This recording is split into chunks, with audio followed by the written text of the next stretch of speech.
سے زیادہ توہین کیا ہوگی کہ مجھے ایک ایسی لڑکی اچھی لگ رہی ہے جسے کل تک میں نفرت کا حقدار سمجھتا تھا۔ اس نے دل کو سخت الفاظ میں لتاڑا، مگر دل اتنی آسانی سے کہاں مان جایا کرے، تو اس دل کو کون کہے۔ وہ ہمیشہ دماغ کی مان کر چلا تھا، اور دماغ کبھی خسارے کا سودا نہیں کرتا۔ آج پہلی بار دل نے دماغ کے خلاف محاذ کھولنے کے لیے قدم بڑھائے، اور دل بے شک دلائل کے میدان میں کتنا ہی کمزور کیوں نہ ہو، جیت کو ہاتھ سے نہیں جانے دیتا۔ وہ بھی خود کو تنبیہ کر رہا تھا۔ شمامہ کی طرف قدم بڑھانے کو اپنی توہین و تحقیر سمجھ رہا تھا۔ اس کے اور اس کی والد کی اتنی بے عزتی کرنے کے بعد دوبارہ تعلقات بحال کرنا اسے اپنا تھوکا چاٹنے کے مترادف لگ رہا تھا۔ شمامہ سے دوری میں اسے بہتری نظر آ رہی تھی، کیونکہ ایک مفلس لڑکی کی محبت نہ صرف اسے معاشی لحاظ سے تباہ کر سکتی تھی، بلکہ دوسرے دوست احباب کے سامنے اس نے شمامہ کی تذلیل کی تھی، انہیں بھی ہنسنے کا موقع مل جاتا۔ سب سے بڑھ کر شمامہ اور بسمہ کا سامنا کرنا اسے کارزار نظر آ رہا تھا۔ وہ اتنا تو اسے یقین تھا کہ اگر وہ شمامہ کی طرف قدم بڑھاتا تو وہ خوش آمدید کہنے میں دیر نہ کرتی، لیکن یہ قدم بڑھانا مشکل ہی نہیں، ناممکن تھا۔ وہ عورت ذات کے سامنے نہیں جھک سکتا تھا۔ اس کی پرورش ایسی تھی کہ عورت کو وہ حقیر و بے توقیر ہی سمجھتا تھا۔ دنیا میں اگر وہ کسی عورت کو قابل عزت اور معتبر سمجھ سکتا تھا تو وہ اس کی ماں و بہن کی ہستیاں تھیں۔ ان دو کے علاوہ وہ کسی کو قابل احترام نہیں جانتا تھا۔ اس دن وہ یونیورسٹی نہیں جا سکا۔ رت جگہ کی وجہ سے دن چڑھے اسے نیند آ گئی تھی۔ پتہ ہے شاعر کیا کہتا ہے؟ تعلق توڑ دینے سے، کسی کو چھوڑ دینے سے، رفاقت ڈر نہیں سکتی، محبت مر نہیں سکتی۔ شمامہ کے والد کو رخصت کرتے ہی بسمہ اسے چھیڑنے لگی تھی۔ شمامہ بے پرواہی سے بولی، شاعر تو یہ بھی کہتا ہے اگر موسم حقارت کا، تکبر کا، بڑائی کا یوں ہی قائم رہے، خناس بندے میں خدائی کا، تعلق توڑنے کا حوصلہ نہ کر بھی سکتی ہے، محبت مر بھی سکتی ہے۔ بسمہ ہنسی، مجھے تو منہ توڑ جواب دیتی ہو اور دوسروں کے سامنے منہ میں کھنگیاں ڈال لیتی ہو۔ وہ صاف گوئی سے بولی، کیونکہ جانتی ہوں تمہیں پیاری لگتی ہوں اور تم ہر بات برداشت کر لو گی، تو کیا میں تمہیں پیاری نہیں لگتی؟ بسمہ نے منہ بسورا، جو مجھے حد سے زیادہ پیارے لگتے ہیں میں انہی سے بے تکلف ہو سکتی ہوں۔ شمامہ سنجیدہ ہو گئی، مذاق کر رہی تھی یار۔ اسے سنجیدہ دیکھ کر بسمہ نے جلدی سے تسلی دی۔ پیریڈ شروع ہونے میں اتنا وقت نہیں تھا کہ وہ اپنے پسندیدہ گوشے کا رخ کر سکتی۔ کلاس روم میں داخل ہوتے وقت نہ چاہتے ہوئے بھی بسمہ کی نظر معاویہ کی نشست کی جانب اٹھ گئی۔ نشست کو خالی پا کر اسے اطمینان کا احساس ہوا تھا۔ خوبصورت اور بھولا بھالا نظر آنے والا وہ کم ظرف اب بسمہ کو ایک آنکھ نہیں بھاتا تھا۔ غزالہ البتہ اپنی نشست پر بیٹھی تھی، لیکن انہیں دیکھتے ہی وہ سر جھکا کر کتاب کے ورق گردانی کرنے لگی۔ بسمہ کو اس کے چہرے کی پرچھائی ندامت واضح نظر آ رہی تھی۔ پروفیسر صاحب کی آمد پر وہ گپ شپ کرتی رہیں۔ سبق شروع ہوتے ہی دونوں پروفیسر صاحب کی طرف متوجہ ہو گئی تھیں۔ آج اسے شمامہ کافی پر اعتماد اور بے پرواہی دکھائی دے رہی تھی۔ اسے دل جمی سے نوٹس لیتے دیکھ بسمہ نے گہرا سانس محسوس کیا۔ بسمہ نے گہرا سکون محسوس کیا۔ خالی پیریڈ میں وہ اپنی مخصوص جگہ پر پہنچ گئی تھی۔ گھاس پر بیٹھنے کی بجائے شمامہ نے سنگی بینچ پر نشست سنبھالی تھی۔ آج کچھ نیا محسوس کیا ہے تم نے؟ بسمہ نے گھاس پر بیٹھنا پسند کیا تھا۔ کیا نیا؟ شمامہ کے لہجے میں حیرانگی تھی۔ بسمہ ہنسی، آج لڑکے تمہیں کچھ زیادہ غور سے دیکھ رہے تھے۔ شمامہ بفر کر بولی، دوبارہ اس موضوع پر بات کی تو سر پھاڑ دوں گی۔ بسمہ اس کا پر چپٹتے ہوئے بولی، تمہاری صرف ایک دھمکی سے ڈر لگتا ہے۔ میرے زہرانے کو ہاتھ لگایا تو وی سی کو شکایت لگانے سے بھی نہیں ہٹوں گی۔ شمامہ پرس واپس لینے کے لیے بینچ سے اتر کر گھاس پر آن بیٹھی۔ اگر زہرانے سے مراد لنچ والا پراٹھا ہے تو تم شوق سے شکایت لگانے جا سکتی ہو۔ بسمہ نے بے پرواہی سے اس کا بیگ کھول کر لنچ باکس نکالا اور پراٹھے کو جڑ گئی۔ بغیر اجازت لیے کسی کی چیز کھانے سے پیٹ میں درد پڑتا ہے۔ بسمہ نے کندھے اچکائے، پیٹ کے درد سے نہیں مروں گی، لیکن بھوکے پیٹ کچھ کھانا بھی ممکن ہے۔ شمامہ گھسیانی مسکراہٹ سے بولی، بے شرم، جس کی شرم اس کے پھوٹے کرم۔ بسمہ اس سے باتوں میں مار نہیں کھا سکتی تھی۔ میرا پراٹھا تو ادھر کرو۔ اسے بڑے بڑے نوالے لیتے دیکھ شمامہ کو اپنے پراٹھے کی فکر ہوئی۔ بسمہ نے انکار میں سر ہلایا، کل کے لنچ کی قضا بھی تو کروں گی، یہ نہ ہو لنچ پکا فوت ہو جائے۔ شمامہ نے دانت پیسے، دھمکی دینا ضروری ہوتا ہے، ویسے نہیں مانگا جا سکتا۔ خفگی سے کہتے ہوئے بسمہ نے پہلے پراٹھے کا آخری نوالا منہ میں ڈالتے ہوئے لنچ باکس شمامہ کی طرف بڑھا دیا۔ شمامہ سیمنٹ کی پختہ روش کی طرف بیٹھ کر پیٹھ موڑ کر اپنے حصے کا رزق کھانے لگی۔ میں چائے لاتی ہوں۔ بسمہ کیفیٹیریا کی طرف بڑھ گئی۔ آنکھ کھلنے کے بعد بھی وہ کافی دیر بستر سے نہیں نکلا تھا۔ آخر ماں کی آمد پر اسے بستر چھوڑنا پڑا۔ بیٹا طبیعت تو ٹھیک ہے؟ رات کو کھانا بھی نہیں کھایا اور اب تک لیٹے ہو؟ یونیورسٹی بھی نہیں گئے؟ عالیہ نے اس کی پیشانی پر ہاتھ رکھتے ہوئے فکر مندی ظاہر کی۔ ٹھیک ہوں امی جان، وہ انگڑائی لیتا ہوا اٹھ بیٹھا۔ ناشتہ کرو گے یا کھانا لگواؤں؟ ناشتے کا وقت تو گزر چکا ہے۔ دیوار پر ٹنگی گھڑی پر نظر دوڑاتے ہی اس نے فیصلہ سنایا اور غسل خانے میں گھس گیا۔ کھانا کھا کر اس کا ارادہ آوارہ گردی کرنے کے لیے نکلنے کا تھا، لیکن وہ نہ جا سکا۔ کوئی کام کرنے کو جی ہی نہیں چاہ رہا تھا۔ ماں کی دل جوئی کے لیے اس سے تھوڑی گپ شپ کر کے وہ دوبارہ کمرے میں گھس گیا۔ ٹی وی لگا کر اس نے دل بہلانے کی کوشش کی، مگر کوئی پروگرام اس کی توجہ حاصل نہ کر سکا۔ ٹی وی بند کر کے وہ لیپ ٹاپ کی طرف متوجہ ہو گیا۔ پسندیدہ گیتوں غزلوں میں بھی جب دل نہ لگا تو وہ انٹرنیٹ کی طرف متوجہ ہو گیا کہ وہ تفریح کا وسیع میدان تھا، مگر وہاں بھی اسے اطمینان یا یکسوئی میسر نہیں آئی۔ فیشن بک، ٹویٹر، انسٹاگرام، ٹک ٹاک، یوٹیوب وغیرہ اس کے دماغی انتشار کو کم کرنے میں ناکام رہے۔ تنگ آ کر وہ خبیث محلول کی طرف متوجہ ہو گیا۔ پینے پلانے کا شغل عموماً وہ کلب ہی میں کیا کرتا تھا، لیکن اس کا مطلب یہ بھی نہیں کہ گھر میں اس سے ممانعت تھی۔ وہ جس طبقے سے تعلق رکھتا تھا، ایسوں کے ہاں شراب نوشی اور کافی چائے پینا ایک جیسی حیثیت رکھتے تھے۔ گھنٹے ڈیڑھ میں وہ وسکی کی 2 بوتلیں خالی کر گیا۔ ایک ساتھ اتنی زیادہ شراب اس نے زندگی میں پہلی بار معدے میں انڈیلی تھی۔ اس کی آنکھیں بند ہونے لگیں۔ آخر وہ سو گیا تھا۔ آنکھ کھلنے پر گھڑی کی سوئیاں 8 کا ہندسہ عبور کرتی نظر آئیں۔ اس کا سر بھاری ہو رہا تھا۔ غسل خانے میں جا کر وہ تازہ دم ہوا اور لباس تبدیل کر کے گھر سے نکل آیا۔ اس کا رخ اب کلب کی عمارت کی طرف تھا۔ جاتے ساتھ اس کی نگاہیں کسی اکیلی لڑکی کی متلاشی ہوئیں۔ ایک لڑکی کو بھلانے کے لیے اسے دوسری لڑکی کی مدد درکار تھی۔ عجیب فطرت کا مالک تھا۔ کسی ایک لڑکی سے اپنی توہین کا بدلہ لینے کے لیے وہ دوسری لڑکی کی ہتک پر اتر آیا تھا۔ کسی ایک لڑکی کی پارسائی کا زام وہ دوسری لڑکی کی تذلیل کر کے توڑنا چاہتا تھا۔ اس کے تئیں ہر لڑکی صنف نازک ہی کی نمائندہ تھی۔ اس کے قدم ایک لمحے کے لیے دروازے پر ٹھہرے۔ اسی لمحے کونے کی میز پر بیٹھی بازغہ کی نظر اس پر پڑی اور وہ تیزی کی طرح اس کی جانب بڑھی۔ قریب آتے ہی وہ وارفتگی سے بولی، او میرے جن جانی بازغہ، کیسی ہو بیبی؟ معاویہ کے ہونٹوں پر مسکراہٹ نمودار ہوئی۔ وہ کھلے ڈلے انداز میں بولی، تمہیں دیکھ لیا اب بہتر ہوں، چلو پھر۔ اس کی پتلی کمر میں ہاتھ ڈالتے ہوئے معاویہ نے سیڑھیوں کی جانب قدم بڑھائے۔ تاش نہیں کھیلو گے؟ بازغہ کے لہجے میں خوشگوار حیرت تھی۔ معاویہ نے نفی میں سر ہلایا۔ آج صرف تمہیں تنگ کروں گا۔ تم سے تنگ کوئی گوار ہی ہو سکتا ہے۔ بازغہ نے بے حیائی سے دانت نکالے۔ وہ گوار ہی تو ہے، احمق، بے وقوف اور گھٹیا لڑکی۔ ایسی لڑکیاں منہ لگانے کے قابل نہیں ہوتی۔ اس کی سوچوں میں شمامہ در آئی تھی۔ کن کی خیالوں میں کھو گیا؟ سیڑھیاں چڑھتے چڑھے وہ معاویہ سے چمٹی جا رہی تھی۔ اسے ہی ایک گھٹیا لڑکی یاد آ گئی تھی۔ نفرت سے ہونٹ سکیڑتے ہوئے وہ بازغہ کی جانب متوجہ ہو گیا۔ اس کھیپ میں تو ممکن نہیں، مجھے تیاری کے لیے کم از کم 1 ماہ چاہیے۔ سیٹھ اعظم نے یوں نفی میں سر ہلایا گویا مخالف کو وہ نظر آ رہا ہو۔ سیٹھ صاحب، 1 ماہ تو بہت طویل عرصہ ہے، کم از کم اتنا تو خیال کریں کہ میں آپ کا پرانا گاہک ہوں۔ مخالف کے لہجے میں مایوسی کے ساتھ شکوہ دار آیا۔ وہ طویل سانس لیتے ہوئے بولا، رضوان بھائی آپ 2 ہفتے اور کم کر لیں، اور یہ آخری بات ہے، اس سے پہلے میرے لیے مال بھیجنا ممکن ہی نہیں ہے۔ میں تمام کے مطالبے مؤخر کر کے آپ کی مانگ کو پورا کرنے کی کوشش کرتا ہوں۔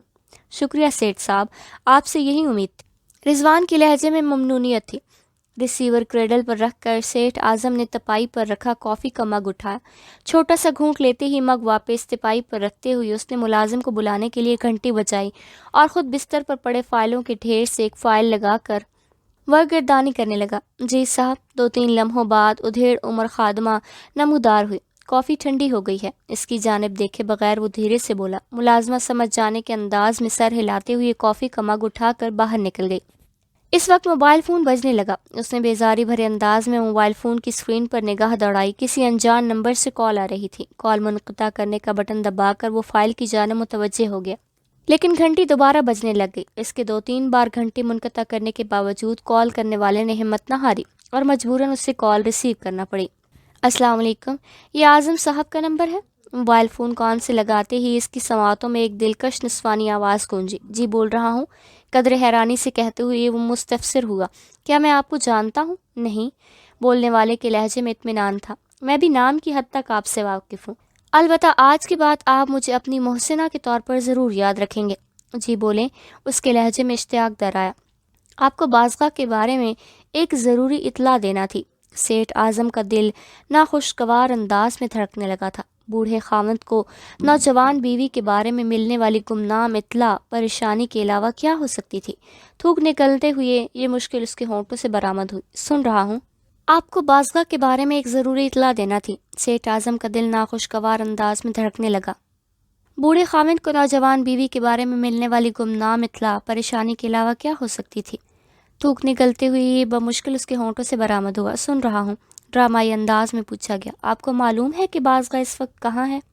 گھر سے تو کلب جانے کے لیے نکلی تھی۔ سیٹھ اعظم کے لہجے میں اندیشے در آئے تھے۔ وہ آپ کو دھوکہ دے رہی ہے۔ انجان لڑکی نے ایک دم اس کے اندیشوں کو حقیقت کا روپ دیا۔ کیا وہ کلب نہیں گئی؟ سیٹھ اعظم نے سرسراتے ہوئے لہجے میں دریافت کیا۔ وہیں پر ہے، لیکن ایک خوبصورت نوجوان کے ساتھ اکیلے کمرے میں بند، اور اتنا اندازہ تو آپ کو بھی ہوگا کہ دونوں کیا کر رہے ہوں گے۔ آپ نے نام نہیں بتایا۔ سیٹھ اعظم لہجے میں شامل تپش کو نہیں چھپا سکا تھا۔ میرا نام جاننا آپ کے لیے ضروری نہیں، البتہ بازگاہ کے ساتھ کمرے میں موجود نوجوان کا نام معاویہ علی صدیقی ہے، اور دونوں پہلی بار اکٹھے نہیں ہوئے۔ نامعلوم نمبر سے آئی ہوئی اطلاع عموماً جھوٹ ہوا کرتی ہے۔ سیٹھ اعظم کے لہجے میں اعتماد کا فقدان تھا۔ وہ دونوں کمرے سے اسی وقت باہر آئیں گے جب بازگاہ نے گھر جانا ہوگا، اور اتنا تو آپ کو بھی معلوم ہوگا کہ وہ گھر کو 1 بجے روانہ ہوتی ہے۔ آپ کے پاس تحقیق کرنے کے لیے 3-4 گھنٹے پڑے ہیں۔ اطلاع دینے والی کی بات میں وزن تھا۔ اگر یہ اطلاع جھوٹی ہوئی تو؟ وہ قطع کلامی کرتے ہوئے بولی۔ کبوتر کی طرح آنکھیں بند کرنے کی بجائے آپ بازگاہ کے کلب میں جا کر تحقیق کریں، اور احتیاط سے جانا۔ ایک تو کلب میں وہی غیر متعلق شخص داخل ہو سکتا ہے جو کلب کے مستقل ممبر کے ساتھ ہو۔ دوسرا، اگر آپ نے استقبالیہ پر جا کر پوچھ گچھ یا تحقیق کرنے کی کوشش کی تو کلب کی انتظامیہ فوراً ہی معاملے کو سنبھال لے گی، اور آپ کی بیوی کو بے گناہ ثابت کرنا ان کے لیے دشوار نہیں ہوگا۔ وہ ناگواری سے بولا۔ میں کلب کے دروازے پر جا کر کسی ایسے شناسا کا کتنی دیر تک انتظار کر پاؤں گا جب کلب کا ممبر بھی ہو، اور پھر کلب میں داخل ہو کر میں کسی جادو کے تحت فوراً بازگاہ اور اس کے آشنا کے سر پر پہنچ پاؤں گا؟ دونوں دوسری منزل کمرہ نمبر 25 میں موجود ہیں۔ باقی کلب کے اندر جانے کے لیے آپ دروازے پر کھڑے محافظوں کو کلب کی ممبرشپ حاصل کرنے کا جھانسا دے کر داخل ہو سکتے ہیں۔ اس ضمن میں آپ کی مدد کر سکتی تھی، لیکن اس طرح میں ظاہر ہو جاؤں گی، اور کلب کی ممبرشپ چھن جانے کے ساتھ کلب کی انتظامیہ مجھ پر ہٹ جانے کے کیس بھی دائر کر سکتی ہے، کیونکہ ممبرشپ فارم رازداری برتنے کی شرائط بڑی وضاحت سے درج کی گئی ہیں۔ وہ لمحہ بھر سانس لینے کو رکی اور پھر اس کی ہدایت جاری رہی۔ اور ہاں، اپنے ساتھ کسی عورت کو لا سکو تو کافی آسانی رہے گی، اور دوسری منزل کا رخ کرتے وقت کوئی آپ پر شک نہیں کر سکے گا، کیونکہ دوسری منزل پر تمام کمرے شاباشی کے لیے ہی بنائے گئے ہیں۔ کچھ رہ گیا ہے تو وہ بھی بتا دو۔ کوشش کے باوجود وہ لہجے میں شامل طنز کرنا نہیں بھولا تھا۔ وہ اطمینان سے بولی، کسی کے سامنے بھی نامعلوم کال کا ذکر نہ کرنا۔ میں چوری کے کنیکشن سے کال کر رہی ہوں، اس لیے نمبر کے ذریعے مجھے کھوجا نہیں جا سکتا۔ اس نے مشکوک لہجے میں پوچھا۔ اتنی رازداری کی وجہ؟ کلب کی انتظامیہ میں بہت طاقتور لوگ شامل ہیں۔ آپ کی ذرا سی بے احتیاطی مجھے مشکلوں سے دوچار کر سکتی ہے۔ باقی آپ سے مجھے کوئی خوف نہیں ہے، کیونکہ آپ کے ساتھ تو میں اچھا ہی کر رہی ہوں۔ اتنا کہتے ہی نامعلوم لڑکی نے رابطہ منقطع کر دیا۔ رابطہ منقطع ہوتے ہی سیٹھ اعظم اچھل کر کھڑا ہو گیا۔ ملازمہ کی لائی ہوئی گرم کافی سے اب تک بھاپ اٹھ رہی تھی، لیکن اس کے پاس نہ تو کافی پینے کا وقت تھا اور نہ ہی اس کا دل کر رہا تھا۔ کیسا ہے؟ گفتگو کے اختتام پر گہرے سانولے رنگ کی لڑکی قریب بیٹھے دوست کو مخاطب ہوئی۔ اس کی پھیکی صورت دلکش آواز کے بالکل برعکس تھی۔ وہ تحسین آمیز لہجے میں بولا، شاباش شان سے، اب دیکھتا ہوں سالی کیسے ہاتھ نہیں آتی۔ پھٹی ہوئی جینز پہننے والا جوان شکل صورت سے بگڑا رئیس زیادہ نظر آ رہا تھا۔ گلے میں سونے کی چین، بائیں کان کی لو میں سنہری بالی جس میں سفید رنگ کا چھوٹا سا ہیرا جڑا تھا، لمبے بال پونی سے بندھے تھے، دائیں کلائی میں کنگن اور دوسرے میں مختلف رنگوں کے ریسٹ بینڈ بندھے ہوئے تھے۔ اس کی مجموعی حیات کسی پاپ سٹار کی سی تھی۔ وہ جدید اور نوجوان نسل کی برتنے والی تمام آلائشوں سے مزین تھا۔ اگر شریفانہ حلیے میں ہوتا تو اچھی خاصی صورت کا مالک تھا۔ کیا میرے حصول کے بعد بھی کسی کی ضرورت باقی رہ جاتی ہے؟ شانزے کے لہجے میں شکوہ در آیا۔ نوجوان بناوٹی لہجے میں بولا، تم تو میری جان ہو، اور بازگاہ دشمن ہے۔ دشمن کو زیر کیا جاتا ہے، اس کی ہتک کی جاتی ہے، اسے سر جھکانے پر مجبور کیا جاتا ہے، اسے آنکھیں اٹھانے کے قابل نہیں چھوڑا جاتا۔ محبت تھوڑی کی جاتی ہے، اس کی ہتک کی جاتی ہے، اسے سر جھکانے پر مجبور کیا جاتا ہے، اسے آنکھیں اٹھانے کے قابل نہیں چھوڑا جاتا۔ محبت تھوڑی کی جاتی ہے۔ دشمنی بھی اسی وجہ سے ہوئی کہ اس نے تمہاری خواہش کا احترام نہیں کیا تھا۔ شانزے نے منہ بنایا۔ ہاں، نوجوان نے اس بات میں سر ہلایا۔ اسی لڑکی میں اتنی جرت کہ وہ شاہزیب کو انکار کرے؟ باقی تم بھی اچھی طرح جانتی ہو کہ ایک شادی شدہ لڑکی کو میں پرپوز کرنے کی حماقت تھوڑی کر سکتا ہوں۔ شاہزیب، مجھے ماضی سے کچھ نہیں لینا دینا، میرا گلہ تو یہ ہے کہ تم نے اب بھی اس کے حصول کی تمنا دل سے نہیں نکالی۔ تھوڑی دیر تک اس کے غرور کے غبارے سے ہوا نکل جائے گی نا، بس ہو گیا بدلہ پورا۔ وہ دانت پیستے ہوئے بولا، بدلہ تو تب پورا ہوگا جب شاہزیب اسے وہ منوائے گا جس سے وہ انکار کر چکی ہے۔ اگر وہ مستقل تمہیں چمٹ گئی تو؟ شانزے کے لہجے میں چھپے اندیشے بے بنیاد نہیں تھے۔ جانتے ہو وہ معاویہ کی دیوانی ہے، اور معاویہ علی صدیقی انتہا کا گھٹیا، کم ظرف اور بے غیرت شخص ہے۔ وہ اپنی معصوم شکل کا فائدہ اٹھا کر لڑکیوں کو دونوں ہاتھوں سے لوٹتا ہے۔ جو لڑکی اس کی معاشی ضرورت پوری نہیں کر سکتی، اسے چھوڑ کر وہ کسی نئی لڑکی کا رخ کر لیتا ہے، اور اب اگر بازگاہ کو طلاق نہ بھی ملی، شوہر کی طرف سے لمبی لمبی رقمیں ملنا ضرور بند ہو جائیں گی، اور کسی مفلس لڑکی کو وہ منہ بھی نہیں لگاتا۔ اس کے بعد شاہزیب کا بدلہ لینے کا رستہ کھل جائے گا۔ میرا سوال کچھ اور تھا۔ شانزے کے لیے وہ مکالمے بے معنی تھے۔ ایسی لڑکیاں کسی بڈھے کو مستقل بنیادوں پر رجھا سکتی ہیں، شاہزیب کو نہیں۔ شاہزیب، میں تمہارے وجود میں ساجھیداری برداشت نہیں کر سکتی۔ شانزے کے اندیشے ختم ہونے میں نہیں آ رہے تھے۔ شاہزیب اس کا ہاتھ تھامتا ہوا بولا، شانزے، وعدہ کرتا ہوں کہ شادی کروں گا تو صرف تم سے، لیکن تمہیں بھی یقین دلانا ہوگا کہ میری مشاغل میں کوئی رکاوٹ نہیں ڈالو گی۔ منظور ہے؟ فرت مسرت سے مسکراتے ہوئے وہ شاہزیب کی جانب کھسکی اور اس کے کندھے پر سر ٹکا دیا۔ کس کو تکلیف ہے؟ دروازے پر ہونے والی دستک بازگاہ کو سخت ناگوار گزری تھی۔ میڈم، معاویہ صاحب کو ایک ضروری اطلاع دینا تھی۔ نصفانی آواز نے بازگاہ کا پارا مزید بلند کر دیا۔ معاویہ دھیمی مسکراہٹ سے بولا، بیبی، چند سیکنڈ لگیں گے، اتنا غصہ کرنے کی ضرورت نہیں ہے۔ وہ وارفتگی سے بولی، آپ سے چند سیکنڈ کی دوری بھی مجھے گوارا نہیں ہے۔ کیا معلوم کوئی اہم اطلاع ہو؟ معاویہ اسے خود سے علیحدہ کرتے ہوئے دروازہ کھولنے کا اشارہ کیا۔ منہ بناتے ہوئے کپڑے پہننے کا تکلف کیے بغیر وہ اٹھ کر دروازے کی طرف بڑھ گئی۔ البتہ ایک درمیانے حجم کا تولیہ لپیٹنے کی زحمت اس نے کر لی تھی۔ جی فرمائیں۔ ایک جھٹکے سے دروازہ کھولتے ہوئے اس نے پھاڑ کھانے والے لہجے میں دریافت کیا۔ دروازے پر کھڑی لڑکی کا چہرہ اس کے لیے بالکل نیا تھا۔ اس کا لباس بھی کلب کی ملازماؤں جیسا نہیں تھا۔ فرمانا تو کچھ نہیں ہے، بس عرض کرنا تھی کہ آپ کس وقت تک فارغ ہو جائیں گی؟ یہ جواب لڑکی کی بجائے کسی اور نے دیا تھا، اور جس نے دیا تھا اسے دیکھ کر بازگاہ کا سارا نشہ ہرن اور مستی ہوا ہو گئی۔ ہر مجرم کی طرح اس کے وہم و گمان میں بھی نہیں تھا کہ کسی دن شوہر چھاپا مار کر اس کے کالے کرتوتوں سے واقف ہو جائے گا۔ اعظم، میں وہ بس اس سے کوئی بات بھی نہیں بن رہی تھی۔ سیٹھ اعظم کا ہاتھ گھوما، چہرے پر پڑنے والے تھپڑ سے وہ کولوں کے بر نیچے گر گئی۔ بیڈ رس سے ٹیک لگاتے ہوئے معاویہ نے استہزائیہ لہجے میں کہا، بہت غصے میں ہو سیٹھ۔ یہ تمام معاملہ اس کے لیے کسی خاص اہمیت کا حامل نہیں تھا۔ بازگاہ کی زندگی برباد ہو گئی تھی تو یہ اس کا مسئلہ تھا، یوں بھی اس کے لیے ہمیشہ سے قابل ترجیح اس کی اپنی ذات۔ میں تمہیں چھوڑوں گا تو نہیں؟ سیٹھ اعظم نے شعلہ برساتی نظروں سے معاویہ کو گھورا۔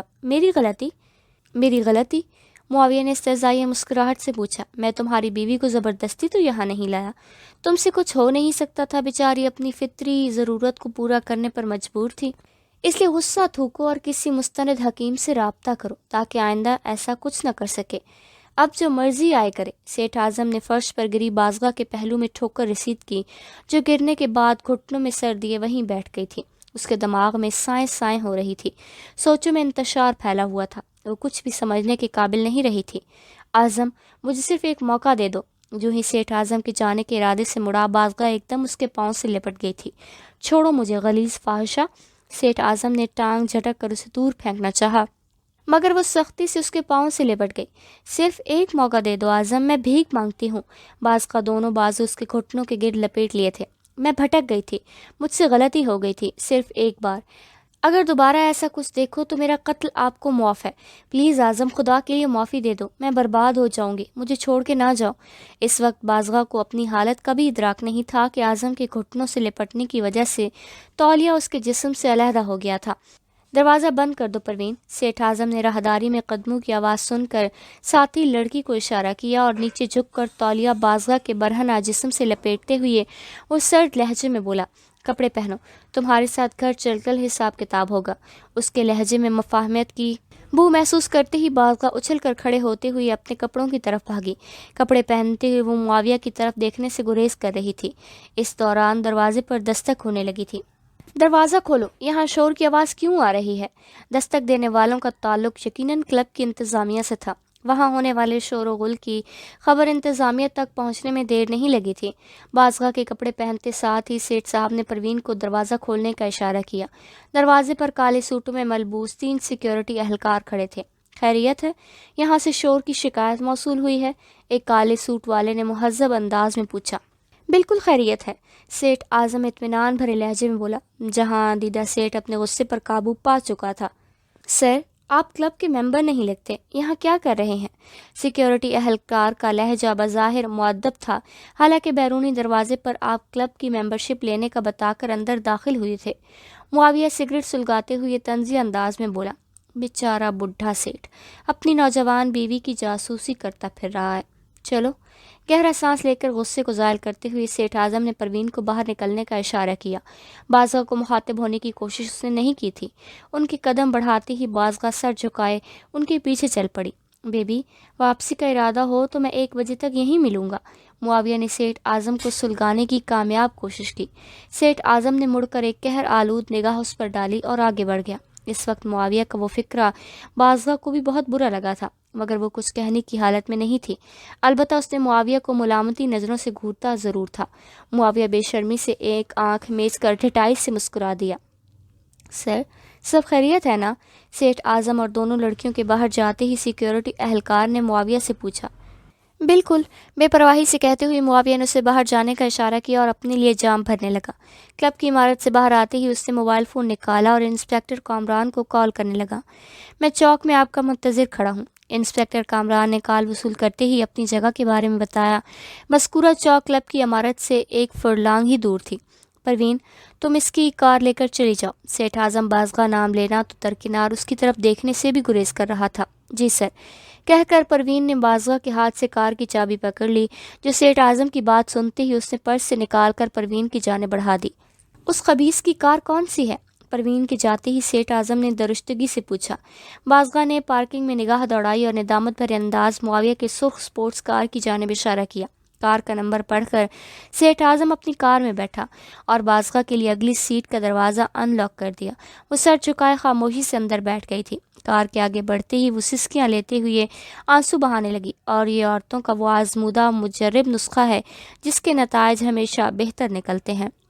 سیٹھ اعظم درست لہجے میں بولا، مگر مچ کے آنسو بہانا چھوڑو، میں جانتا ہوں تمہیں کتنی ندامت ہو رہی ہے۔ صرف ایک اور موقع دے دو اعظم، میں سچ میں بھٹک گئی تھی۔ ناک سے زوردار سانس کھینچتے ہوئے وہ ملتجی ہوئی تھی۔ فی الحال یہ رونا دھونا چھوڑو، انڈیکیٹر دے کر اس نے کار سڑک کے بائیں جانب روکی۔ سڑک کے مخالف جانب پولیس ایک جیپ کھڑی تھی۔ کار کے رکتے ہی وردی پہنے پولیس انسپکٹر سڑک عبور کر کے ان کے نزدیک آ گیا۔ خیریت تو ہے سیٹھ صاحب؟ مصافحہ کیے سیٹھ اعظم کی طرف ہاتھ بڑھاتے ہوئے اس نے سوالیہ لہجے میں پوچھا۔ سیٹھ محمد علی صدیقی کو جانتے ہو؟ سیٹھ اعظم نے تمہید باندھے بغیر مطلب کی بات پر آ گیا۔ انسپکٹر کامران نے اس بات میں سر ہلایا۔ نام سنا ہے، اس کے بیٹے معاویہ علی صدیقی نے میری بیگم کے ساتھ چھیڑ خوانی کی ہے، اسے گرفتار کرنا ہے۔ انسپکٹر کامران منہ بناتے ہوئے بولا، کیا فائدہ؟ گرفتار ہونے کے اگلے 15 منٹ بعد اس کی ضمانت ہو جائے گی۔ انسپکٹر صاحب، میرے خیال میں کسی مجرم کی 1 رات کی اچھی مہمان نوازی کے لیے 2-3 لاکھ کی رقم کم نہیں ہے۔ انسپکٹر کامران سرت سے بولا، بالکل، مگر اس کے لیے کوئی طریقہ کار سوچنا پڑے گا، یوں کہ مجھے معلوم ہی نہ ہو کہ وہ سیٹھ محمد علی صدیقی کا بیٹا ہے۔ ایسا کیسے ہو سکتا ہے؟ سیٹھ اعظم نے پریشانی ظاہر کی۔ پہلے آپ مکمل کہانی سنائیں۔ انسپکٹر کامران نے کار میں بیٹھی بازگاہ پر گہری نگاہ ڈالتے ہوئے پوچھا۔ اصل کہانی تو یہ ہے کہ میری بیوی بھی برابر کی مجرم ہے، سیٹھ اعظم بغیر لگی لپٹی کے بولا۔ بازگاہ نے ندامت بھرے انداز میں سر جھکا لیا۔ اگر ایسی بات ہے تو بیگم صاحبہ سے کال کر کے کہیں بھی بلوا سکتی ہیں، اور جو ہی وہ آئے بیگم صاحبہ اس سے جھگڑا شروع کر دیں، ہم قریب ہی موجود ہوں گے، بس اس پر ہاتھ ڈال دیں گے، اس کے بعد 1-2 رات اس کی اچھی طریقے سے مہمان نوازی کر لیں گے۔ واہ! تحسین انداز میں سر ہلاتے ہوئے سیٹھ اعظم بازگاہ کو مخاطب ہوا، تم فی الفور اس خبیث کو کال کر کے کسی بہانے سے اسی جگہ بلوا لو اور اس کے آتے ہی جھگڑا شروع کر دینا، باقی کام پولیس والے کر لیں گے۔ بازگاہ کے پاس انکار کی گنجائش موجود نہیں تھی۔ معاویہ کو پولیس کے تشدد سے بچانے کے لیے وہ اپنے مستقبل کو داؤ پر نہیں لگا سکتی تھی۔ اس وقت وہ کسی نہ کسی طریقے سے سیٹھ اعظم کو خوش کرنے کی تگ و دو میں تھی۔ فوراً ہی موبائل فون نکال کر وہ معاویہ کو کال کرنے لگی۔ ہیلو بیبی، تمہاری کال تو میرے اندازے سے بہت پہلے آ گئی ہے، معاویہ لہجے میں خوشگواریت سموتے ہوئے کھلکھلایا۔ وہ سسکیاں بھرتے ہوئی بولی، معاویہ انہوں نے مجھے سخت بے عزت کیا ہے، کار بھی چھین لی اور کہا کہ جہاں میری مرضی آئے دفع ہو جاؤں۔ اس کے علاوہ وہ کیا کہہ سکتا تھا بیبی؟ بہرحال یہاں آ جاؤ، میں اب تک اسی کمرے میں ہوں، جو ہونا تھا سو ہو گیا، اب اس رات کو تو پر لطف بنائے۔ وہ فوراً بولی، یہاں نہیں، کہیں اور رات گزارتے ہیں، آ جاؤ یار، اس سے بہتر جگہ کہاں ملے گی؟ بازگاہ بہانہ بناتے ہوئے بولی، انہوں نے مجھے طلاق نہیں دی معاویہ، یقیناً چند دنوں تک ان کا غصہ اتر جائے گا اور وہ مجھے معاف کر دیں گے۔ اس وقت اگر میں کلب میں آ گئی تو جس آدمی نے انہیں پہلے مطلع کیا تھا دوبارہ بھی بتا سکتا ہے، اور میں نہیں جانتی کہ اب انہیں ہمارے تعلق کے بارے میں کچھ معلوم پڑے۔ ٹھیک ہے، میں 10 منٹ تک پہنچتا ہوں۔ معاویہ بادل نخواستہ مان گیا تھا۔ اس کے بعد انہوں نے سرد سے باقی تفصیلات طے کیں اور بازگاہ کو وہیں اکیلا چھوڑ کر سیٹھ اعظم آگے بڑھ گیا۔ انسپکٹر کامران نے بھی اپنی جیپ ایسی جگہ پر جا کر کھڑی کر دی جہاں اندھیرے کی وجہ سے وہ نظر نہیں آ رہی تھی۔ بازگاہ وہیں کھڑی رہی۔ انہیں آدھے گھنٹے سے زیادہ انتظار نہیں کرنا پڑا تھا۔ معاویہ کی کار بازگاہ کے قریب آ کر رکی۔ بیٹھو بیبی، اگلی سیٹ کا دروازہ کھولتے ہی اس نے بازگاہ کو اندر داخل ہونے کی دعوت دی۔ بازگاہ عجلت کا اظہار کرتے ہوئے آگے بڑھی اور فٹ پاتھ سے اترتے ہوئے وہ یوں لڑکھڑائی جیسے اسے ٹھوکر لگی ہو، اور پھر کراہتے ہوئے نیچے گر گئی۔ آرام سے۔ معاویہ نیچے اترتے ہوئے فوراً اسے سنبھالنے کے لیے قریب ہوا اور اسے سہارا دے کر سڑک سے اٹھانے لگا۔ اٹھتے ہی بازگاہ اس کی چھاتی میں 2 تھپڑ رسید کرتے ہوئے چلائی، تم نے مجھے برباد کر دیا معاویہ، مجھے کہیں کا نہیں چھوڑا۔ وہ ناگواری سے بولا، کیا بکواس کر رہی ہو بازگاہ، میرا کیا قصور ہے؟ اور اگر مجھے گل و شکووں کے لیے بلایا تھا تو خدا حافظ، تم نے خود ہی میرے خاوند کو کال کر کے بلایا تھا نا، اسی وجہ سے آج بغیر جوا کھیلے تو مجھے کمرے میں لے گئے تھے۔ جھگڑا کرنے کا مناسب بہانہ سوچتے ہی بازگاہ نے نئی بحث چھیڑ دی، پاگل ہوں جو ایسا کروں گا؟ معاویہ فوراً صفائیاں دینے لگا۔ بازگاہ چیختی ہوئی بولی، پاگل تو میں تھی جو تمہاری خاطر اپنا اچھا برا بھلائے بیٹھی تھی۔ معاویہ کے کچھ کہنے سے پہلے انسپکٹر کامران کی جیپ وہاں آ کر رک گئی تھی۔ یہاں کیا ہو رہا ہے؟ جیپ کے رکتے ہی وہ اچھل کر نیچے اترا۔ 2 سپاہی بھی رائفلیں سنبھالتے ہوئے اس کے پیچھے کودے تھے۔ آپ تشریف لے جا سکتے ہیں محترم، یہ ہمارا ذاتی معاملہ ہے۔ پولیس کو دیکھتے ہی معاویہ بازگاہ کی بجائے ان کی طرف متوجہ ہو گیا تھا۔ محترمہ، آپ بتائیں سب خیریت ہے نا؟ انسپکٹر نے معاویہ کی بجائے بازگاہ سے پوچھا۔ معاویہ بگڑے ہوئے انداز میں دھاڑا، بھائی کہہ دیا نا ہمارا ذاتی مسئلہ ہے۔ اس وقت بازگاہ بھرائے ہوئے لہجے میں بولی، انسپکٹر صاحب یہ مجھے زبردستی لے جا رہا تھا، خدا کا شکر ہے کہ آپ آ گئے ہیں۔ کیا؟ معاویہ ششدر رہ گیا۔ بازگاہ اس پر ایسا الزام لگا سکتی تھی، یہ اس کے گمان سے بھی بعید تھا۔ ہوش میں تو ہو؟ اس نے بازگاہ کو کندھوں سے پکڑ کر جھنجھوڑنا چاہا۔ اسی وقت انسپکٹر کامران چیل کی طرح جھپٹا، چٹاخ چٹاخ کی آواز 3 دفعہ ابھری۔ معاویہ دانت پیستے ہوئے بولا، یہ تھپڑ تمہیں مہنگے پڑیں گے انسپکٹر، تم جانتے نہیں میں کون ہوں۔ پکڑ لو اس یودے کو، شریف لڑکیوں کو چھیڑتا ہے، اوپر سے تیور دیکھو سالے کے۔ انسپکٹر کا ہاتھ دوبارہ اٹھ گیا تھا۔ دونوں سپاہیوں نے معاویہ کو جھگڑنے میں یکا یک لہجہ بھی نہیں لگایا تھا کہ اگلے ہی لمحے وہ اس کے ساتھ ہتھ کڑی میں جکڑ چکے تھے۔ انسپکٹر تم پچھتاؤ گے۔ میں سیٹھ، معاویہ کو اب تک حقیقت کا ادراک نہیں ہوا تھا۔ اس نے جو ہی باپ کا نام لینا چاہا انسپکٹر اس پر پل پڑا۔ پیٹ میں لگنے والے گھٹنے نے معاویہ کو بات پوری کرنے کے قابل نہیں چھوڑا تھا۔ اس کے منہ پر کپڑا باندھو، باقی کارروائی تھانے جا کر ہوگی۔ انسپکٹر نے دوہرے ہوتے معاویہ کو دھکا دے کر سڑک پر گراتے ہوئے سپاہیوں کو حکم دیا۔ سپاہیوں نے فی الفور اس پر عمل کیا تھا۔ بازگاہ لہجے میں لجاجت بھرتے ہوئے بولی، انسپکٹر صاحب میں تھانے نہیں جا سکتی ورنہ بدنام ہو جاؤں گی، اگر آپ یہیں پر میرا بیان لے لیں۔ مس، اپنا موبائل فون نمبر دے دیں، ضرورت پڑی تو تمہیں تھوڑی دیر کے لیے بلوا لوں گا، باقی ہم جانے اور یہ غنڈہ۔ بازگاہ نے شکریہ کہتے ہوئے اپنا موبائل فون نمبر دہرایا اور ہاتھ ہلاتے ہوئے آگے بڑھ گئی۔ سپاہیوں نے معاویہ کا منہ باندھ کر اسے جیپ میں بٹھا لیا۔ اس کی سپورٹس کار خود انسپکٹر کامران بیٹھ گیا تھا۔ آگے پیچھے چلتے ہوئے اگلے آدھے گھنٹے میں دونوں گاڑیاں تھانے کی حدود میں داخل ہو گئی۔ اسے مہمان خانے میں لے جا، سپاہیوں کو کہہ کر انسپکٹر اپنے دفتر میں گھس گیا۔ تھوڑی دیر بعد وہ 2 خصوصی جلادوں کو بلا کر ضروری ہدایت دے رہا تھا، نہ اس کی کوئی بات سننا ہے اور نہ ہی دھمکی پر دھیان دینا ہے۔ اطمینان اور دل جمی سے اس کے دل سے عمارت کا خناس نکالو، باقی صبح دیکھیں گے۔ اور ہاں، ساری کارروائی کو فلمانا نہ بھولنا تاکہ اس سیٹ سے زیادہ رقم بٹوری جا سکے۔ فکر ہی نہ کریں حضور۔ جلاد باچھے پھیلاتے ہوئے عقوبت خانے کی طرف بڑھ گیا۔ دونوں جلادوں نے چہرے پر نقاب چڑھائے ہوئے تھے۔ تھوڑی دیر بعد عقوبت خانہ معاویہ کے درد بھری آہ و بکا سے گونج رہا تھا۔ رات بھر دونوں جلاد اس کے ساتھیوں کے بارے میں تفتیش کر رہے تھے۔ قسمیں کھا کھا کر اس کا گلا خشک ہو گیا تھا کہ اس کا تعلق نہ تو دہشت گردوں سے ہے اور نہ ہی وہ عورتوں کو اغوا کرنے والے کسی گروہ کا کارندہ ہے۔ اس نے کئی بار گڑ گڑا کر ایک فون کرنے کی بھیک مانگی، دونوں جلادوں کو رشوت کا لالچ دیا، دھمکیاں دیں، خدا کے واسطے دیے، مگر وہ اس کی باتوں پر کان دھرے بغیر اسے دہشت گرد مان کر اپنی اذیت رساں فطرت کی تسکین کرتے رہے۔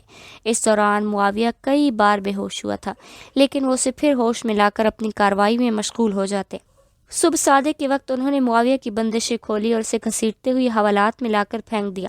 واپس جانے سے پہلے ایک جلاد نے دبنگ لہجے میں اسے دھمکی دی، پترا، ہم ذرا تازہ دم ہو لیں، پھر گپ شپ کرتے ہیں۔ تمہارے لیے بہتر یہی ہوگا کہ اپنے ساتھیوں کے پتے اگل دو، ورنہ فی الحال چیدہ چیدہ سرخیاں سنائی ہیں، اصل خبر نامہ بھی رہتا ہے۔ معاویہ جواب دیے بغیر کراہتا رہا۔ یوں بھی دونوں جلاد اس کا جواب سننے کے لیے رکے نہیں تھے۔ اسے یوں محسوس ہو رہا تھا جیسے سارے جسم کو ریگ مال سے جھیل کر اوپر نمک اور مرچیں چھڑک دی ہوں۔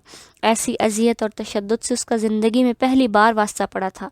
حیران کن بات یہ تھی کہ اس کے جسم پر زخم کا ہلکا سا نشان بھی موجود نہیں تھا، بلکہ جسم کیا، اس کا تو لباس بھی خراب نہیں ہوا تھا کہ تشدد کی ابتدا سے پہلے انہوں نے اس کے کپڑے اتار لیے تھے۔ بلا شک و شبہ دونوں جلاد اپنے کام کے ماہر تھے۔ وہ ٹھنڈے فرش پر اوندھے منہ پڑا زور زور سے کراہتا رہا۔ وہ رہ رہ کر اسے بازگاہ پر تک چڑھ رہا تھا۔ اس کی وجہ سے اسے یہ دن دیکھنا پڑا۔ اس کے دماغ میں ایک امکانی سوچ گونجی۔ یقیناً وہ یہی سمجھ رہی ہے کہ میں نے اس کے شوہر کو کال کر کے بلایا تھا، مگر وہ ایسا کیسے سوچ سکتی ہے؟ اگر میں نے اسے جان چھڑانا ہوتی تو ویسے ہی دفعہ دور کرتا، اسے پھنسانے میں میرا کیا فائدہ تھا؟ وہ اپنی بے گناہی کے دلائل سوچتے ہوئے بازگاہ کی بے وقوفی کی توجیح کر رہا تھا۔ اچانک ایک روح فرسا خیال اس کے دماغ میں ابھرا کہ دونوں جلادوں نے تازہ دم ہونے کے لیے تشدد کا سلسلہ روکا تھا اور وہ کسی بھی وقت واپس لوٹ کر تفتیش کا سلسلہ وہیں سے جوڑ سکتے تھے جہاں سے ٹوٹا تھا۔ آخری لمحات میں انہوں نے اس کے بازوں کو چھت سے موجود لوہی کی کڑوں سے باندھ کر اس کی ٹانگوں کے ساتھ اچھا خاصا وزن باندھ دیا تھا۔ یوں چند لمحے بعد ہی اسے محسوس ہونے لگا جیسے اس کے کندھے جڑوں سے اکھڑ جائیں گے۔ اس سے پہلے کہ وہ اسے پانی میں لمبے لمبے غوطے دے چکے تھے، بجلی کا کرنٹ لگا چکے تھے، اس کے چہرے پر لفافہ چڑھا کر اس کا سانس روک چکے تھے۔ اس کے علاوہ بھی وہ درجن بھر عذابوں کا مزہ چکھ چکا تھا۔ وہ اس کی زندگی کی طویل ترین رات تھی جو گزرنے ہی میں نہیں آ رہی تھی۔ اچانک تھوڑے ہی فاصلے پر ایک خوبصورت آواز ابھری، اللہ اکبر، اللہ اکبر۔ وہ الفاظ کی خوبصورتی کا اعجاز تھا، مؤذن کی آواز کا سوز و گداز تھا، تمام رات کے جاگنے کا ثمر تھا، یا ناقابل برداشت اذیت جھیلنے کا اثر تھا، یا کچھ اور کہ ایک دم اس کا دل عجیب انداز میں دھڑکنے لگا۔ وہ گنہگار تھا، کافر نہیں تھا، خطا کار تھا، مگر مصطفیٰ کا امتی تھا۔ اس کا ضمیر سویا ہوا تھا، مرا نہیں تھا۔ وہ عیاش تھا، شرابی تھا، مگر ہنوز توبہ کے دروازے اس پر بند نہیں ہوئے تھے کہ یہ تو وقت نزاع سے پہلے تک کھلے ہوتے ہیں۔ اس کے دماغ میں فوراً شمامہ کی آواز گونجی، یاد رکھنا معاویہ، میں کمزور و بے بس سہی، میرا اللہ بہت طاقتور ہے۔ اللہ اکبر، اللہ اکبر۔ تمہیں پورے کا پورا بدلہ ملے گا اور اسی دنیا میں ملے گا۔ میں نے اپنا مقدمہ اس کی بارگاہ میں پیش کر دیا ہے، جہاں دیر تو ہو سکتی ہے اندھیر نہیں۔ وہ اپنی بے بس بندی کی فریاد کو رائیگاں نہیں جانے دے گا۔ دیکھ لینا اور تم ضرور دیکھو گے، تمہیں کبھی چین و سکون نصیب نہیں ہوگا۔ جیسے تم نے مجھے رلایا، اذیت دی، نفرت و حقارت کے قابل سمجھا، یوں ہی تمہارے ساتھ بھی ہوگا، انشاءاللہ ضرور ہوگا۔ اشہد ان محمد الرسول اللہ۔ آج کی تاریخ اپنے پاس رکھ لینا، بھول نہ جانا، یہ وقت، جگہ اور دن میرا رب تم سے پوچھے گا معاویہ۔ حی علی الصلاۃ، حی علی الصلاۃ، وہ تم سے ضرور پوچھے گا۔ عدل کرنے والا میرے ساتھ بھی انصاف کرے گا۔ یاد رکھنا، تم یاد رکھنا، تم سے پوچھا جائے گا، تمہیں دکھا دیا جائے گا۔ اللہ اکبر، اللہ اکبر، لا الہ الا اللہ۔ شمامہ کی آواز کی باز گشت تسلسل سے اس کی سماعتوں میں گونجنے لگی۔ اس کے ساتھ مؤذن کی سریلی آواز میں بھی شامل تھی۔ اس کے اندر جو اور بھاٹا اٹھا جو نہ جانے کتنی غلاظتوں، کتنے فسادوں، کتنے علاشوں، کتنے فتوروں کو بہا کر لے گیا۔ جلادوں سے مار کھاتے وقت وہ چیخنا چلایا تھا، ہائے وائی کی آوازیں نکالی تھی، امی ابو کو پکارا تھا، لیکن اس انداز میں رویا نہیں تھا جیسا کہ آذان سن کر اس کے آنسو بہہ رہے تھے۔ وہ خوف زدہ ہو گیا تھا، اسے ڈر لگ رہا تھا، اس کا دل معمول کی رفتار سے زیادہ تیز دھڑک رہا تھا۔ اسے ایک دم محسوس ہونے لگا تھا کہ شمامہ تو بات کو بہت آگے لے گئی تھی۔ اس نے تو ایسی عدالت کا دروازہ کھٹکھٹا دیا تھا جہاں پر مظلوم کی توجہ سے سنی جاتی ہے۔ شمامہ نے کہا تھا جہاں دیر تو ہو سکتی ہے اندھیر نہیں، لیکن وہاں تو کوئی دیر بھی نہیں ہوئی تھی۔ اتنی جلدی تو دنیا کا قانون بھی فیصلہ نہیں کر پاتا۔ اس کا تو فی الفور ہی جسمانی ریمانڈ شروع ہو گیا تھا، اور وہ جلاد تو بس تازہ دم ہونے گئے تھے۔ نامعلوم دوبارہ اس کے ساتھ کیا سلوک کرتے۔ میری توبہ، مجھے معاف کر دے مالک، اے شمامہ کے اور میرے پروردگار، مجھے معافی دے۔ مجھ سے بھول ہو گئی کہ تیری خاصی بندی سے الجھ بیٹھا۔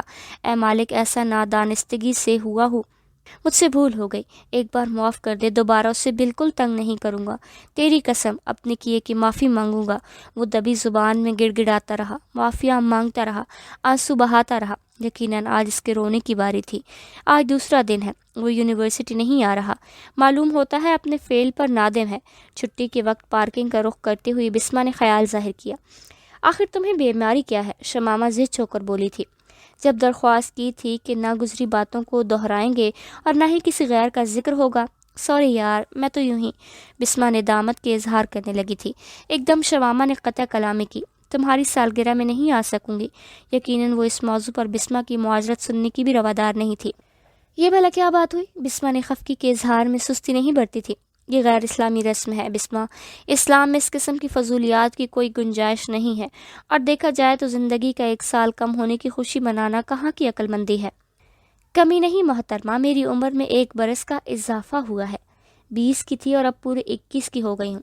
بسمہ نے فوراً تصحیح کی۔ شمامہ بولی، یہ تو نظر کا دھوکہ ہے میری جان۔ نظر کا دھوکہ کیسے؟ بسمہ کچھ بحثی پر اتر آئی۔ شمامہ نے کہا، ہر انسان کی عمر متعین ہے، کسی کی 50، کسی کی 60، کسی کی سے کم و بیش۔ تو تمہیں جتنے بھی سال ملے ہیں ان میں 1 سال کی کمی ہو گئی ہے نا؟ بسمہ نے منہ بناتے ہوئے پوچھا۔ تم نے کبھی بھی اپنی سالگرہ نہیں منائی؟ نہیں، شمامہ نے نفی میں سر ہلا دیا۔ وہ پارکنگ میں پہنچ گئی تھیں، لیکن شمامہ کے والد صاحب اب تک نہیں آئے تھے۔ وہ رستے کی ایک جانب کھڑے ہو کر گپ شپ کرنے لگیں۔ اس وقت ایک موٹر سائیکل ان کے ساتھ آ کر رکی۔ وہ موٹر سائیکل روکتے ہی وہ ندامت بھرے لہجے میں بولا، مس شمامہ، میں کل سے موقع ڈھونڈ رہا تھا کہ آپ سے معاویہ کی بد تہذیبی اور زیادتی کی معافی مانگ سکوں۔ وہ میرا دوست ہے، لیکن بخدا میں اس کے گھٹیا منصوبے میں بالکل شامل نہیں تھا۔ شمامہ کے بجائے بسمہ نے شوخی بھرے لہجے میں پوچھا، آپ سے گلہ کس نے کیا ہے جناب؟ وہ گڑبڑاتے ہوئے بولا، نہیں، میرا مطلب تھا کہ کہیں آپ میرے متعلق دل میں کوئی غلط فہمی نہ پال بیٹھے، اس لیے صفائی دینا ضروری سمجھا۔ بسمہ برجستہ بولی، ہم اتنی بیوقوف ہیں نا جو آپ جیسے کے لیے دل میں غلط فہمی پالیں گے؟ بسمہ کے مسلسل حملوں میں عقیل گھبرا گیا تھا۔ اس نے جلدی سے وضاحت دینے کی کوشش کی، میرا یہ مطلب نہیں تھا۔ بسمہ نے اس کی بات پوری نہیں ہونے دی تھی۔ معلوم ہے، اچھی طرح معلوم ہے کہ لڑکوں کا بغیر کسی وجہ اور تعلق کے معذرت کرنے کا مطلب تعلقات بڑھانا ہوتا ہے۔ یقیناً آپ کو غلط فہمی ہوئی ہے۔ عقیل انجانے میں بھیڑوں کے چھتے میں پتھر تو مار بیٹھا تھا، اب خلاصی کی کوئی صورت نظر نہیں آ رہی تھی۔ خاموش کھڑی شمامہ مخل ہوتے ہوئے بولی، عقیل بھائی، آپ پریشان نہ ہوں، میں جانتی ہوں آپ معاویہ کے فعل کے ذمہ دار نہیں ہیں، اور بسمہ کی باتوں پر توجہ دینے کی ضرورت نہیں ہے، اس سے مذاق کی عادت ہے۔ شکریہ مس شمامہ، ممنونیت بھرے لہجے میں کہتی ہوئی اس نے فوراً ہی موٹر سائیکل آگے بڑھا دی، اور بسمہ کچھ کہنے کے لیے منہ کھولنے لگی تھی کہ فوراً ہونٹ بھیج لیے۔ شمامہ اس کی طرف متوجہ ہوئی۔ ہر کسی سے مذاق کرنا اچھی عادت نہیں ہے۔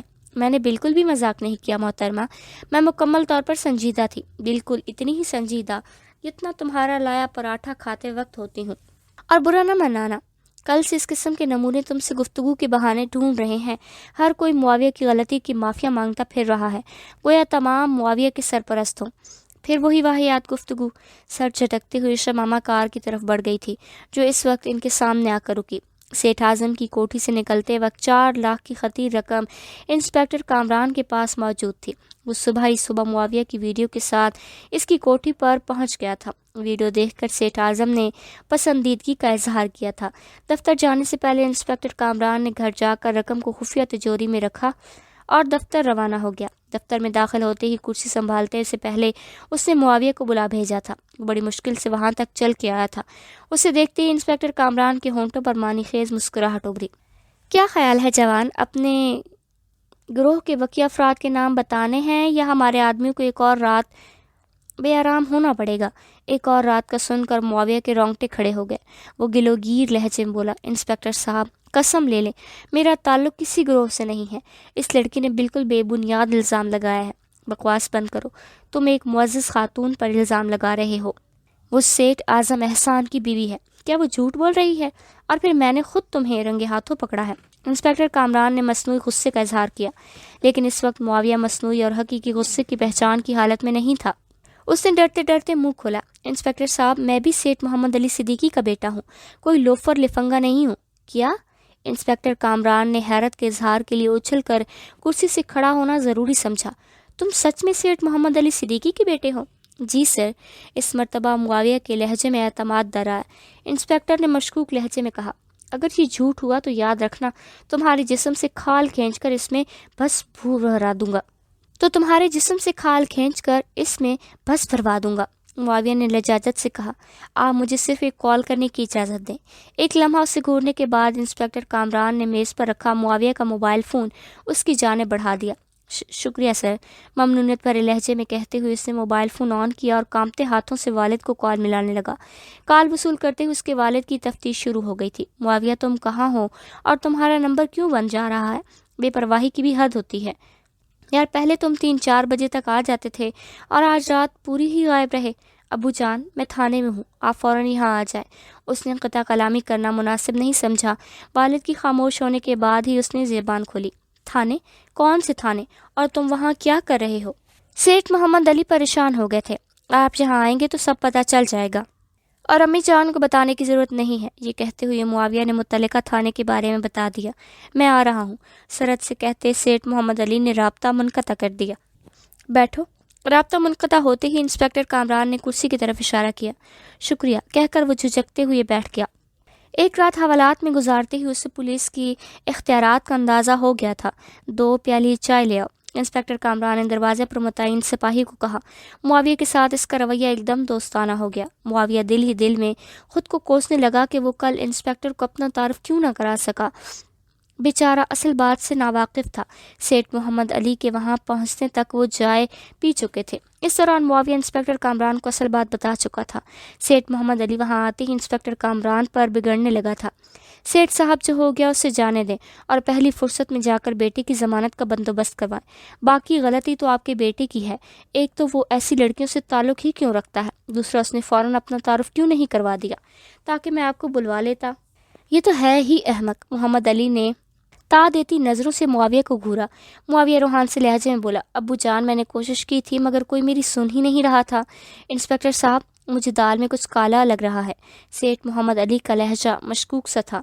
ایسی کوئی بات نہیں جناب، اگر میری ہمدردیاں سیٹھ اعظم کے ساتھ ہوتیں اور اس نے مجھے ساری کہانی بتائی ہوتی تو آپ کا بیٹا لمبا پھنس سکتا تھا۔ لڑکی اگر آپ کے بیٹے پر زبردستی کرنے کا کیس کر دیتی تو یہ معاملہ سنبھالنا مشکل ہو جاتا۔ اس کی میڈیکل رپورٹ واضح طور پر معاویہ صاحب کو مجرم قرار دیتی، اور اتنا تو آپ جانتے ہی ہوں گے کہ ایسے کیس میں قانون کی ہمدردیاں بھی عورت کے ساتھ ہوتی ہیں۔ بہرحال ان باتوں کو اب جانے دیں، میں بیٹے کو ساتھ لے جا رہا ہوں، ضمانت وغیرہ کی کارروائی آپ خود سنبھال لینا، اور اگر سیٹھ اعظم اس کیس میں مزید پیش رفت کرتا ہے تو مجھے بروقت اطلاع دینا۔ یہ کہتے ہی سیٹھ محمد علی نے آدھے کے قریب گٹی ان کے سامنے رکھی۔ یہ 2 لاکھ ہے، معاویہ کی ضمانت کروانے والے سپاہیوں کے چائے پانی کا خرچہ ہے۔ انسپکٹر کامران کے ہونٹوں پر چاپلوسی مسکراہٹ ابھری۔ آپ بے فکر رہیں سیٹھ صاحب، میں سنبھالوں گا، اور میری طرف سے ایک بار پھر معذرت قبول کر لیں، حقیقتاً ایسا غلط فہمی میں ہوا ہے۔ سیٹھ محمد علی نے زبردستی کی مسکراہٹ ہونٹوں سے چپکا لی کہ بظاہر انسپکٹر کی بات حقیقت نظر آ رہی تھی۔ یہ ہے تمہاری وجاہت کہ ایک کچال بد چلن بد کردار عورت نہیں سنبھالی جاتی، اور کنواریاں مر گئی ہیں جو تم شادی شدہ فحاشہ کے تھانے کچہری کے چکر کاٹ رہے ہو۔ تھانے سے نکلتے ہی سیٹھ محمد علی صدیقی بیٹے پر برس پڑے۔ ایسا غلط فہمی میں ہوا ہے ابو جان، وہ ندامت سے بولا تھا، اور ندامت اس لیے نہیں کہ اس کے گندے کرتوت والد کے سامنے ظاہر ہو گئے تھے، ندامت اس بات کی تھی کہ اس سے تعلقات رکھنے والی لڑکی نے اسے پکڑوا دیا تھا۔ سیٹھ محمد علی طنزیہ لہجے میں بولے، باقاعدہ منصوبہ بندی سے کیا ہوا کام غلط فہمی نہیں کہلاتا برخوردار۔ معاویہ دھیمے لہجے میں بولا، طلاق سے بچنے کے لیے اسے شوہر کا ساتھ دینا پڑا۔ کیا مطلب؟ سیٹھ محمد علی نے تیکھے لہجے میں دریافت کیا۔ چند لمحے پہلے ہی میں نے اس کا بھیجا ہوا پیغام پڑھا ہے، کہہ رہی تھی اسے معاف کر دوں کیونکہ وہ مجبور تھی۔ گویا میرا اندازہ درست تھا۔ انسپیکٹر کامران اس خبیث سیٹھ کے ساتھ ملا ہوا تھا۔ سیٹھ محمد علی نے پرسوچ انداز میں سر ہلایا۔